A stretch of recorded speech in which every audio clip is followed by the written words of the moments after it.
Hello friends, in the previous video we have learned about the theory and components of reinforcement skill in micro teaching. In this video we will learn how to make a lesson plan of reinforcement skill and also use the component in the lesson plan. So here I made a lesson plan of the topic motion related to the subject physics. तो इस lesson plan में मैंने यहाँ पर कुछ questions पूछे हैं। Actually reinforcement skill में बच्चों से क्वेश्चन ही पूछते हैं और फिर उनके आंसर मिलने पर या कम आंसर मिलने पर उनको किसी तरह से रीइंफोर्स किया जाता है और ताकि वो इन फ्यूचर और भी अच्छा सीख सकें। तो यहाँ पर हमने कुछ क्वेश्चन पूछे हैं। लाइक फर्स्ट क्वेश्चन मैंने यही पूछा है, व्हाट इज़ मोशन। तो बच्चे इसका आंसर देंगे, किसी भी एक स्टूडेंट को आप बोलेंगे आंसर करने के लिए, और जो अगर उसने आंसर ठीक बोला तो आप उसको वर्बली, जैसे कि हमने लास्ट वीडियो में सीखा था कि वर्बली आप उसको गुड, वेरी गुड, एक्सीलेंट, इस तरह के वर्ड्स का यूज़ करके आप उसको रीइंफोर्स करेंगे।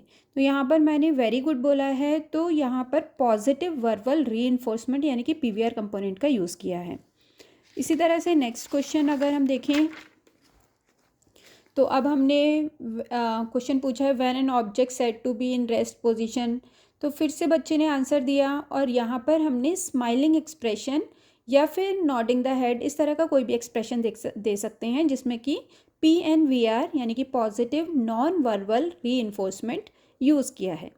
व्हाट इज़ डिस्टेंस, फिर इसमें जब बच्चा आंसर कर रहा है तो distance is the length of, और वो बीच में अगर कहीं भी अटक रहा है या आंसर पूरा नहीं कर पा रहा तो आप उसको बोलेंगे yes you can give the answer और कंटिन्यू, तो बच्चा फिर आंसर आगे करने लगेगा। तो आपने यहाँ पर EVR कंपोनेंट का यूज़ किया है क्योंकि यहाँ पर एक्स्ट्रा वर्बल रीइंफोर्समेंट हम दे रहे हैं।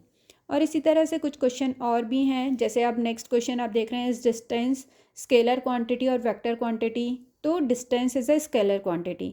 अब यहाँ पर हमने WPABB का यूज़ किया है, मतलब writing people answer on black board.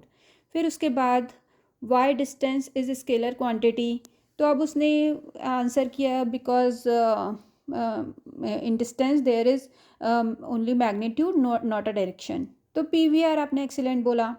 Similarly इस स्किल में आपको काफ़ी सारे क्वेश्चंस पूछने होते हैं ताकि आप जब अपनी सेल्फ ऑब्जर्वेशन टेबल बनाएं तो उसमें ठीक ठाक आपकी टैली मार्क्स आ सकें।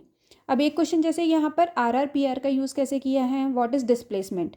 तो बच्चे ने कुछ आंसर किया और थोड़ा आंसर रह गया, मतलब कि उसने आंसर तो करेक्ट किया लेकिन उसमें जो उसको और भी बोलना चाहिए था तो टीचर ने उसको कंप्लीट किया।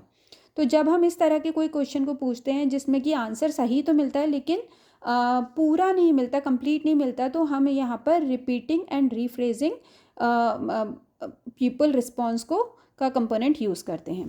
तो इस तरह से यहाँ पर मैंने और भी क्वेश्चंस पूछे हैं, तो आप ही देख सकते हैं कि काफ़ी सारे क्वेश्चंस पूछे गए हैं इस पूरे उसमें। अराउंड 15 क्वेश्चन मैंने पूछे हैं और फिर उसके बाद यहाँ पर टैली ऑब्जर्वेशन टेबल बनाई है जिसमें कि serial number, component, tally mark और फ्रीक्वेंसी। तो आप देख सकते हैं अगर आप कम नंबर ऑफ़ क्वेश्चन पूछेंगे तो ये जो फ्रीक्वेंसी है या टैली मार्क्स वो आपके बहुत ही कम आएंगे। तो इसीलिए अच्छा यही रहता है कि आप थोड़े ज़्यादा क्वेश्चन पूछें और ताकि आपका टीचिंग माइक्रो टीचिंग प्लान अच्छा बन सके। Thank you.